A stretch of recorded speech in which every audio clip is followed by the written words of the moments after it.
Author of several books like Why We Want to Kill You and God's War on Terror, Waleed Shubat, who says he believes her story and is here to explain what is going on. Waleed, welcome back to the Savage Nation. Michael, thank you for having me on your show again. What do you think is going on with this story? Rifqa Berry is a Muslim. We used to be a Muslim from Sri Lanka with her family.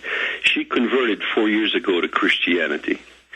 She began to become active in her faith. She was noticed by the local mosque in An-Nur Islamic Center, which is in Ohio.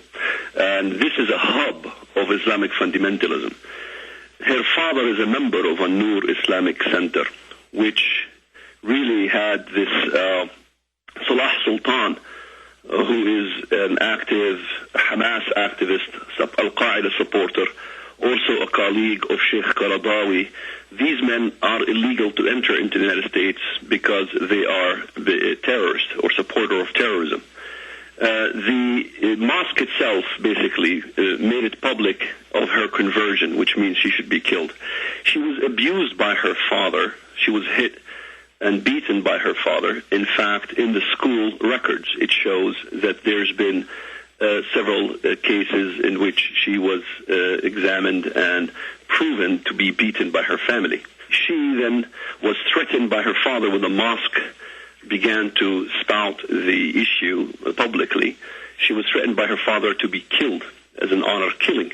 In Islam, honor killing does not only encompass women who were caught in acts of adultery, but it encompasses anyone who leaves the faith of Islam.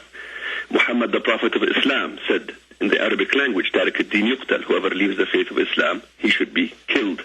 In the Quran itself, in Quran chapter 4, verse 89, فَإِن تَوَلَّوْا فَخُذُوهُمْ وَاقْتُلُوهُم, if they leave the faith or become renegade, then seize them and slay them wherever you find them.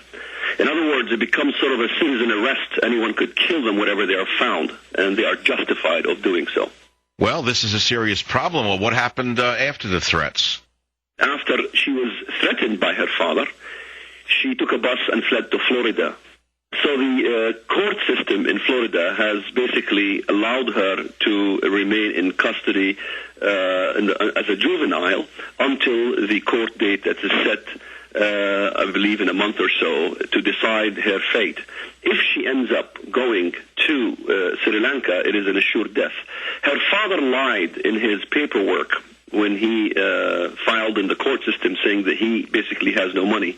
It was found that he runs a business, jewelry business, and he makes $250,000 a year. He dissolved the business in hope to basically leave the country, because he's here on a business visa, of course. And if he is taken out of the country or leaving the country, his daughter will have to go with him and will suffer further persecution in Sri Lanka. She could be married off, or she could be killed. If she is married off in Sri Lanka, or she moves to Sri Lanka, let's not forget, even if she is a U.S. citizen, no Muslim country to date is signatory to the Hague Convention regarding the abduction of women and children. The reason Muslim countries refuse to sign the Hague is because in the Quran it's very clear, الرجال قوامون على النساء, which means the men are superior over the women.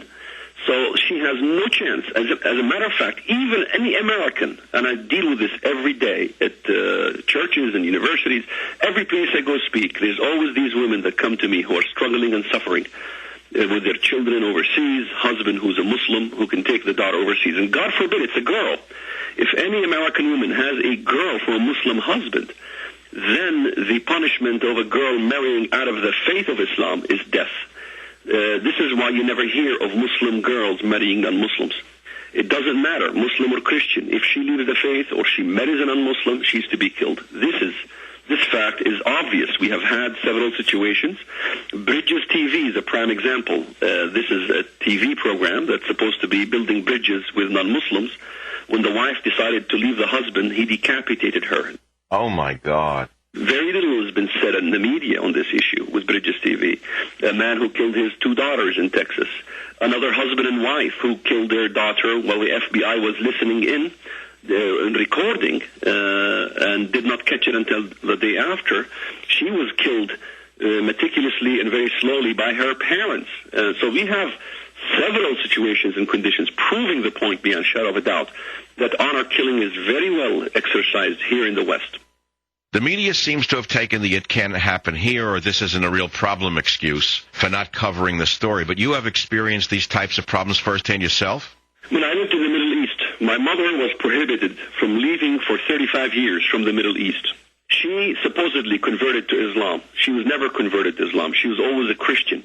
She could never exercise her faith or express her views to her children for 35 years. You think about that. This is immense. When I rescued my mother in 1994, it took her 2 months to believe that I really left the faith of Islam. For her to confess that she was a Christian all along. She was secretly baptized in the YMCA swimming pool in Jerusalem. Her case is out of many, many cases. The movie Not Without My Daughter is another prime example to show this case. As a matter of fact, one time there was an honor killing in our village in Bethlehem. My colleagues went and watched it. I didn't go and watch it. They described the horror. The entire community were called in to witness the cleansing of the honor of the family. And the daughter was taken to a staircase in front of the house like a sheep. And she was decapitated with a kitchen knife. And even they were giving the description in the school, the decapitation, the details, and the gory details. It was horrific. Of course, the Israeli government arrested the man. This was in Aida camp in Bethlehem. When they arrested the man, the entire community raised a fund to bail him out. This is from my own experience. We've seen these things. It is a reality of killing women for basically leaving the faith or basically marrying out of the faith, so on and so forth. Western civilization doesn't understand the persecution that's going on here, I guess. These kind of things are not expressed in the West, in the United States. The persecution of Christians is very rarely expressed anywhere, so long, especially if it's a Christian. So we have an epidemic in the Middle East. Honor killing is the highest form of murder that exists in the Muslim countries. It's the highest form of murder. Most murders happen as a result of honor killing from conversion or going out with somebody who is not Muslim or marrying somebody out of the religion. In Islam, it's very clear, thou shalt not kill. And Westerners don't see the continuation of the statement, thou shalt not kill a Muslim. That's why they don't understand, Islam prohibits murder, of course, so long it's not a Muslim. If a Muslim kills a non-Muslim, the punishment is not death. They don't get the death penalty, even though Islam requires the death penalty for murder. Yet when somebody kills or murders a non-Muslim, the death penalty does not apply in this case. It's simply a ticket or jail sentence. We've had a case in Indonesia where a man decapitated 3 Christian girls. He got 20-year prison term, never the death penalty. So we have these cases all over the Muslim world. It takes a library to fill these cases. This is the kind of a system that's been imported from the Middle East and now is prevalent amongst our country and court system and so on and so forth, of total denial and looking the other way. No Islamic organization have supported that girl. Not a single Muslim organization anywhere in America supports this girl and her plight to life. And she makes a very good case. She says to the media, they do not understand. They do not understand. Indeed, the West does not understand. It is a shame, and I'm appalled. Even Fox News did not fully cover this situation. They gave it lip service. Just as before, when the major news media gave lip service to Bridges TV and the decapitation of the wife of the guy who ran Bridges TV, we're giving very little media coverage. I thank God for the Savage Nation, for allowing this voice to come out, for allowing us who left the religion of Islam to have a voice to speak out and tell the world the true realities of what happens to women and converts from the religion of Islam. This is an immense subject. A huge amount of women, are being persecuted here in the West for the conversion from a religion, yet we are not really caring much about them. This is, to me, a sad case of our situation here in America, in which we are all afraid of Islamophobia. Well, Waleed, thanks for getting the story out, and thanks again for being with us on the Savage Nation. I am delighted to be on your show, and I thank God for you. This is the Savage Nation. I am syndicated by an independent syndicator who is not in any sense a major corporation. Maybe he will be one day. Maybe he knows them. But you see, Limbaugh and Beck are part of corporate talk. And whether you believe it or not, it doesn't really matter whether the corporate talk is left or right. There is a club. And corporate talk only talks about others within the corporate talk fraternity. And so although Michael Savage has been actually banned in Britain, although Michael Savage is actually the first victim of McCarthyism in this period, although Michael Savage is actually the first victim of such things, that didn't matter to Glenn Beck and Rush Limbaugh. What's important is what might happen to Glenn Beck and Rush Limbaugh, not what actually did happen to Michael Savage. And that's the beauty of it.